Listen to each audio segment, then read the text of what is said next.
지금 벌써 70% 이상 뭐 7월에 금리 올린다라는 얘기가 나오는 게 사실 다른 것보다도 빅테크 주식들을 보면 충분히 그럴 수 있겠네라는 그런 생각들을 하는 거 아니겠어요? 그래서 그 괴리를 확인하는 순간에 미국의 빅테크 기업들이 저 상승세를 유지할 수 있을까?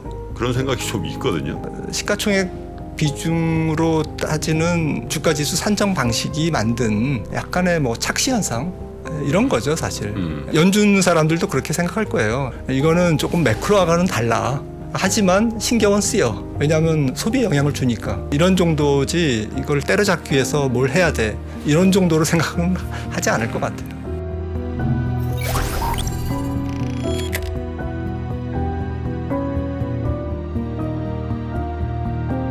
자, 그러면 우리 김한진 박사님과 함께 또 이야기 나눠볼 시간이 됐네요. 우리 김한진 박사님 어서 오십시오. 어서 오세요. 네, 안녕하세요. 네. 네, 반갑습니다, 박사님. 반갑습니다. 네, 날이 점점 더워집니다. 네. 해도 좀 오고 있고요. 네, 괜찮으시죠? 어디 뭐 네. 이렇게 네, 뭐 무릎 같은데 이렇게 괜찮으시죠?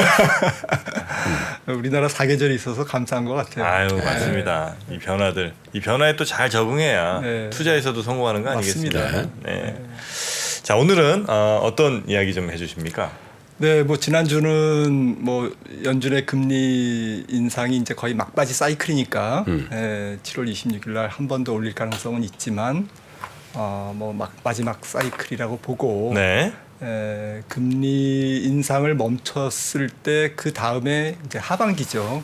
하반기에 매크로 상황이 어떻게 될 건지 이걸 이제 과거 2000년, 2008년 또 2018년 사례를 통해서 점검을 해봤습니다. 네. 오늘은 뭐 조금 투자 전략적으로 나아가 볼까 생각하고요.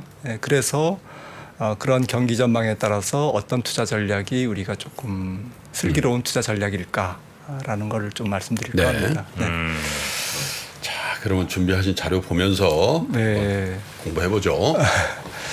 네, 그 지난주에 이제 금리 인상을 멈춘 다음에 뭐 짧게는 10개월, 뭐 길게는 17개월 정도 이후부터 경기가 침체를 보였다 과거에. 네. 그래서 이번에도 이제 어떻게 될지는 뭐 가봐야 알겠습니다만. 당초에 경기 침체가 저는 이제 올해 4Q 빠르면 뭐 한 3Q 정도부터 경기 침체가 시작될 것으로 봤는데 잘못 본 거다라고 말씀을 드렸고 좀 이연돼서 한 6개월 정도 2분기 정도 뒤로 가서 내년 한 2분기 정도가 경기 침체 시작일 것 같습니다. 그래서 상반기에 주식시장이 좀 움직일 공간이 생겼습니다라고 이제 지금 보고 있고요.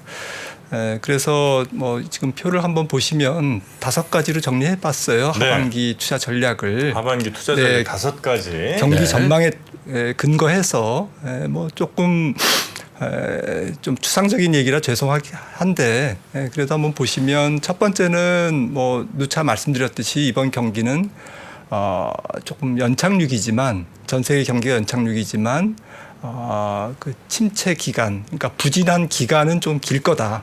그래서 L자형이나 나이키형이라고 말씀을 드렸는데 그 얘기는 이제 실적 서프라이즈 종목이 하반기에는 좀 줄어들 것 같아요. 그래서 투자를 하실 때 안전 마진을 좀 확보할 필요가 있다. 그러니까 이제 작년 4분기에는 조금 올해에 대한 경기에 대한 걱정이 많았잖아요. 그래서 1분기 실적을 많이 낮춰놓으면서 실제로 1분기 실적이 발표되면 아시겠지만 굉장히 조금 서프라이즈가 너무 높았어요. 오히려 나쁘게 봤다가 1분기는 좀 좋게 나온 측면이 있는데 지금은 시장 분위기가 경기에 대한 굉장히 좀 안도감 뭐 이런 것 때문에 2분기 실적을 또 높였거든요, 약간. 그런데 반대로 이제 2분기 실적이나 3분기 실적은 예상치보다 조금 부진할 가능성이 있다라는 거죠. 못 미칠 가능성이 있다. 그래서 실적 서프라이즈 종목이 이제 경기가 둔화되는 국면으로 조금씩 이제 들어가니까 3분기에 이어서 4분기까지. 그러니까 종목을 고르실 때 좀 안전 마진을 확보할 필요가 있지 않을까라고 생각을 하고 있고 두 번째는 미국 경기 얘기지만 연착륙이 이제 뭐 저도 연초에는 마이너스 올해 미국 경제 성장률을 마이너스 0.4 뭐 이렇게 찍었잖아요. 네. 그리고 0.5로 올렸다가 지금은 지난주에 말씀드렸듯이 1.3으로 올렸어요. 그러니까 많이 틀린 거죠.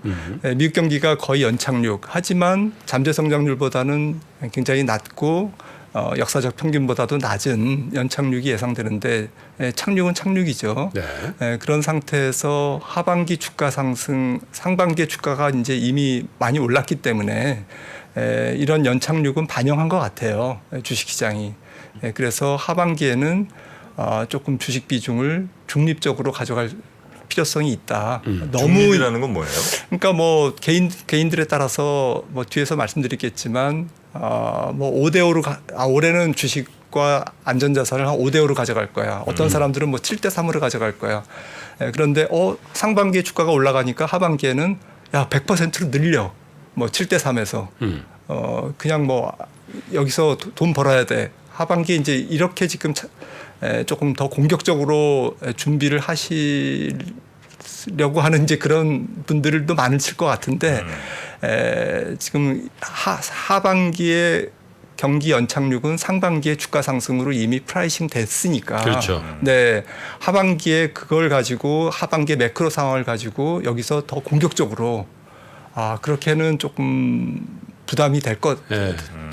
자산 배분의 입장에서 무리가 좀 있죠. 좀 무리가 하면. 무리가 있다라고 생각을 한 거죠. 포트폴리오 매니저들이야 뭐. 그러니까 아까도 이제 경기 금리를 어닝을 말씀드렸습니다만 하반기에는 어닝이 나쁘다는 말씀이 아니라 기대치를 안 낮춰가지고 예상치를 조금 밑도는 그런 기업들이 많이 늘 거다라는 거고 경기도 하반기 원래는 이제 작년 말에도 올해 경기를 굉장히 나쁘게 봤다가 상반기에 다 상향 조정했잖아요. 그렇죠. 이 분위기가 하반기에도 계속 간다. 그리고 경기 침체는 거의 없을 거다. 뭐 경기는 무착륙이다. 그리고 내년도에는 경기가 다시 뭐 업턴할 거다. 이렇게 너무 긍정적으로 생각하면 좀 투자가 좀 더 무리가 따를 수 있다라는 말씀을 드린 거고. 그러니까 펀드 매니저 수익률을 제가 저 뉴스 시간에 말씀드렸는데 북미 기준으로 뭐 얼마라고요? 30몇 %가 지금 났어요. 6개월에. 곱하기 2를 해야 된다는 그러니까요. 그러니까 물가 같은 경우도 지금 헤드라인이 많이 빠졌잖아요. 예상보다. 그런데 근원은 적게 빠지면서 지금 시장은 헤드라인이 빠진 거는 헤드라인 물가가 빠진 거는 적극적으로 프라이싱 했지만 근원 물가가 안 빠지면서 연준이 앞으로 2번이나 더 올릴 수 있다라는 것은 연초에 생각했던 게 시나리오가 아니잖아요. 네. 지금 엇나가고 있는 거거든요. 이 부분은. 네. 이 부분은 지금 여러 가지 이유로 주식시장에서 그거는 괜찮아. 좀 무시해도 되는 악재야. 네. 이렇게 지금 너무 이제 가볍게 보고 있다라는 거죠. 이제 그런 부분들. 그리고 이제 상반기에는 금리가 올라가고 정책 금리가 올라가고 연준의 기준금리라든지 각국의 중앙은행의 기준금리가 올라가고 시장 금리도 안 떨어졌어요. 근데 하반기에는 이제 경기 둔화에 이제 초입으로 들어가니까 시장 금리가 떨어질 것 같아요. 그래서 세 번째인데요. 경기 둔화 기간이 길어지면서 안전자산 중 장기 국채 비중이 확대될 것 같아요.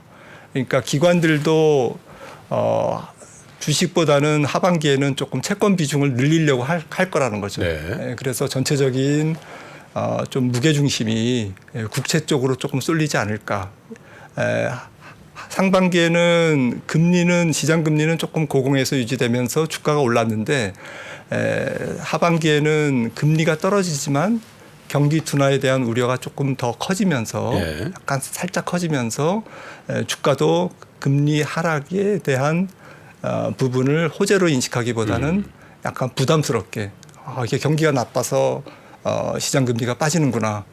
그리고 수급적인 측면에서도 전 세계 기관 투자가들이 조금 더 채권 쪽에 무게 중심을 두고 그러면서 위험 자산 비중을 조금. 근데 박사님 이 두 가지 케이스 유지되는. 중에는 어떤 게 더 안 좋을까요? 예를 들면 저는 10년물 금리를 요즘 좀 보고 있는데 안 빠지잖아요. 안 빠지면서 오히려 조금 올라갈 수도 있겠다는 생각이 좀 들긴 하던데 그러니까 경기 전망을 10년물이 반영하는 건 사실인데 네. 그건 장기 경기 전망 아니에요. 그렇죠. 근데 지금 우리가 걱정하는 거는 사실은 올 하반기 내년 상반기의 경기에 대해서 걱정하고 있는 거니까 10년물 금리가 그 앞으로 한 1년 정도의 경기 상황을 완전히 오롯이 반영하는 것 같지는 않고요. 그러면 금리가 좀 올라가는 상황이 예를 들면 뭐 지금 3.7 뭐 이렇게 돼 있는 상황에서 네. 뭐 4%에 근접하는 금리가 나오는 게 더 안 좋겠습니까? 아니면 오히려 금리가 급락하거나 경기를 반영한다고 하면서 뭐 3.5대 이렇게 내려가거나 어떤 게 더 주식시장이 안 좋을까요? 예, 저는 지금 말씀드리는 게 이제 내려가는 게 조금 안 좋게 작용할 거다. 오히려 네. 올라가면 네. 경기 침체가 좀 가볍고 그다음에 곧 이어서 뭐 내년 정도에는 경기가 본격적으로 회복되겠구나. 그러니까 짧은 경기 침체와 조금 긍정적인 내년도 경기에 대한 시나리오. 하반기에는 뭐 내년 상반기 경기를 또 뭐 장기 국채 금리가 알게 모르게 프라이싱 반영하고 있는 거니까요. 할 거니까요. 그런 측면에서는 오히려 금리가 올라가는 게 주식시장 측면에서는 긍정적일 것 같아요. 근데 오히려 금리가 단기간에 좀 그 부담스러운 상황까지 올라가면 그걸 이제 경기의 호전으로 보기보다는 연준의 강한 스탠스를 시장이 확인하는 거 아니냐. 그리고 물가도 혹은 그 연준의 스탠스도 물가와 관련해서 시장에 우호적이지 않다라는 시그널로 반영하지 않을까요? 그래서 오히려 저는 금리가 지금보다 뭐 예를 들면 20bp 이상 이렇게 오르는 국면이 오면 오히려 마켓이 굉장히 불안해할 것 같다는 생각을 하는데요. 그렇죠. 뭐 여러 가지가 국채 금리에 함축이 돼 있기 때문에 예를 들어서 뭐 지금 뭐 미국 재무부가 채권 발행을 계속 늘리고 이러면서 국채 금리가 올라갈 수도 있잖아요. 그렇죠. 채권 시장의 수급적인 요인 때문에. 그다음에 이제 제일 시장이 두려워하는 거는 이제 근원 물가가 안 떨어지고 오히려 그러면 두 번 인상이 아니라 내년까지 그렇죠. 인상을 하는 게 아니야? 이러면서 시장은 완전히 뭐 좀 약간 혼란스러워지죠. 이제 그런 측면도 있지만 조금 추세적인 상승이 아니라 약간의 수급적인 상승은 결국엔 시장이 조금 앞서가니까 주식시장은 결국 뭐 그럼으로 금리가 올라가면서 또 오히려 메가캡 종목들이 조정을 보인다든지 아니면 시장 전체가 뭐 조금 건강한 조정을 보이면 오히려 시장은 좀 지금 같아서는 굉장히 대범하게 오히려 금리는 뭐 어차피 떨어지는 거고 연준이 뭐 계속 뭐 금리를 영원히 올릴 거는 아닐 거고 결국에는 뭐 금리 인상은 레이트 사이클에 들어갔고 그리고 뭐 기업 이익은 좋은 것들은 뭐 여전히 좋고 뭐 시원찮은 기업들은 시원치 않지만 뭐 이런 측면에서 결국에는 조금 긍정적으로 해석할 것 같아요. 근데 만약에 금리가 떨어지면 경기 침체가 본격적으로 오는구나. 그리고 상반기에 우리가 봤던 경기에 대해서 너무 우리가 낙관적이었구나. 라는 이제 조금 불안감이 더 커질 것 같아요. 그러면서 결국 저는 이제 미국 국채 10년물이 한 3.0 정도까지는 하반기에 내려갈 거다. 3.7에서 한 3.0 정도.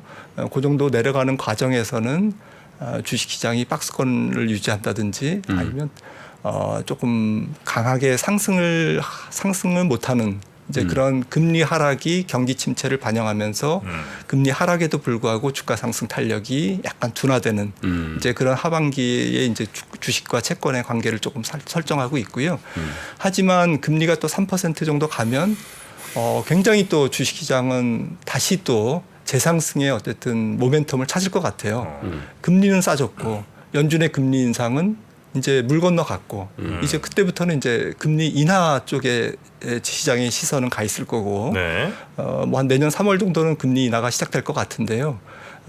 그렇다면 주식시장은 오히려 낮아진 시장 금리를 기반으로 또 다시 성장주, 기술주 랠리를 펼칠 수가 있다라는 것이죠. 사실 이제 상반기는 뭐 아시는 것처럼 7개 종목, 8개 종목만 오른 장이니까 그들은 다 기술주 빅테크인데 그들이 사실 작년에 제일 안 좋았던 기업들인데 작년에 제일 안 좋았던 이유는 뭐 실적이 안 좋아지거나 뭐 그런 것도 일부 있지만 사실 금리 민감도가 가장 높은 기업들이잖아요. 맞습니다. 작년에 금리가 뭐 폭등하면서 반토막 나고 이런 게 그래서 이제 금리 때문이죠. 올해 상반기에 그들이 반등한 거는 금리가 더 이상 안 오를 것이라는 기대 그걸 반영한 거지 갑자기 뭐 실적이 막 좋아지거나 그런 건 아니잖아요. 네, 그렇죠. 그러니까 정확하게 지적하셨는데 작년에는 이제 금리 때문에 떨어졌고 예. 올해는 상반기에 금리는 이제 그냥 상수로 두고 예. 디폴트로 두고 그냥 AI 스토리로 간 거잖아요. 그러니까 금리가 네. 더 이상 만약에 금리가 올해도 계속 올랐다면 AI는 안 먹혔겠죠. 네. 그러니까 덜 먹히거나 이렇게까지 먹힐 수 그 이들한테 집중됐다는 얘기는 금리가 더 이상 안 올라간다는 기대감에다 AI가 있었으니까. 네, 그러니까 금리가 내려간 것이 아님에도 불구하고 AI 스토리가 그 정도로 강력했던 거죠. 그래서 밸류에이션이 굉장히 높아지고 지금 약간의 과열 상태에 와 있기 때문에 금리 하락에도 불구하고 하반기에는 얘네들이 조금 맥을 못 출 거다. 오히려 조금 건강한 조정 혹은 그동안의 과열에 대한 반납 이런 과정이 하반기에 일어나면서 얘네들이 메가캡이기 때문에 주가 지수도 조금 끌고 내려갈 거다. 그렇죠. 네. 네. 하지만 뭐 다른 애들은 좀 올라갈 수도 있는 거죠. 네. 뭐 중소형주들은.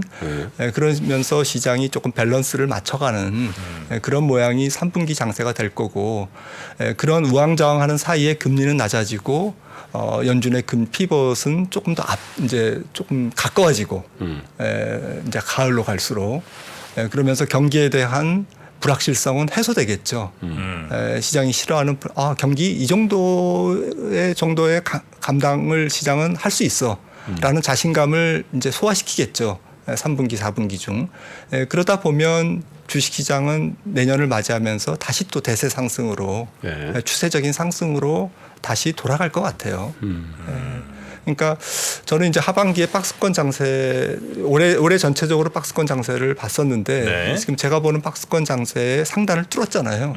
뚫을 정도로 AI가 끌고 올라갔던 거고 이제 뭐 하반기는 이제 다시 이제 뭐 박스권 예전에 제가 설정했던 박스권 하단 정도로 떨어지지는 않을 것 같아요. 왜냐하면 제가 설정한 박스권의 하단은 미국 경제 성장률이 마이너스 한 0.5 정도를 찍는 걸 가정하고 설정해 놨던 거잖아요. 네. 그러니까 S&P 500 기준으로 한 3,600 정도까지는 주저앉을 수 있다라고 본 건데 네.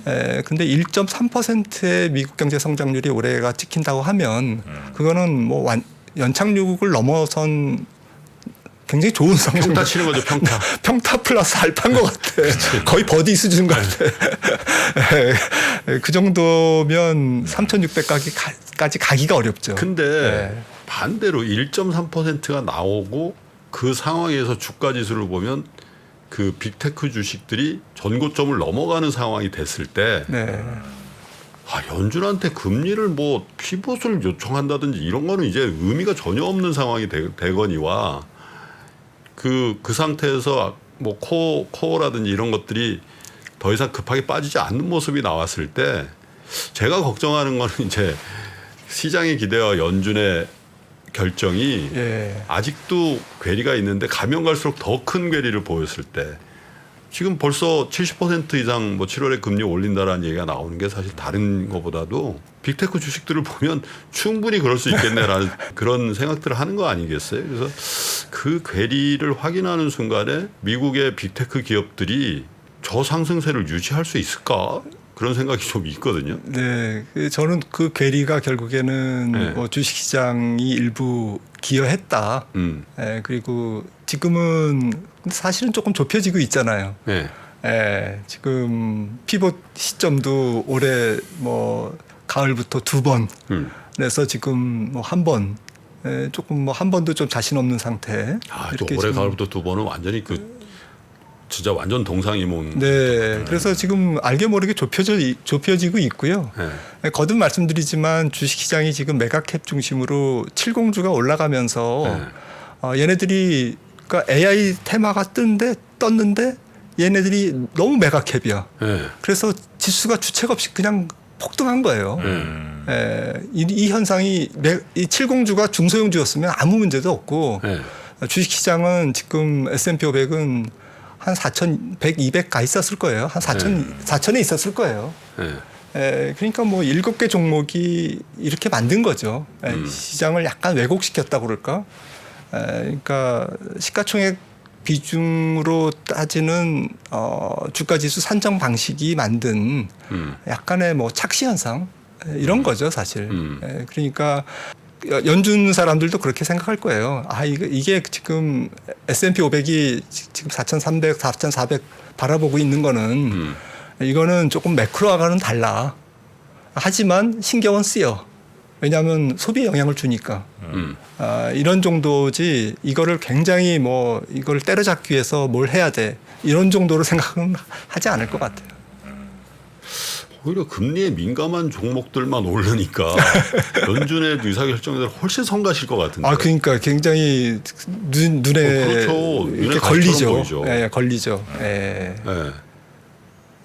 우리보다는 또 주식시장이 갖고 있는 함축적인 의미, 또 매크로에 대한 영향 이런 것들이 네. 훨씬 미국은 크잖아요. 네.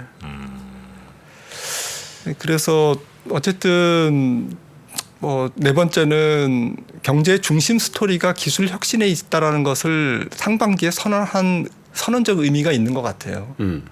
그래서 빅테크를 메가캡을 하반기에도 고고하자라는 얘기는 아니고요.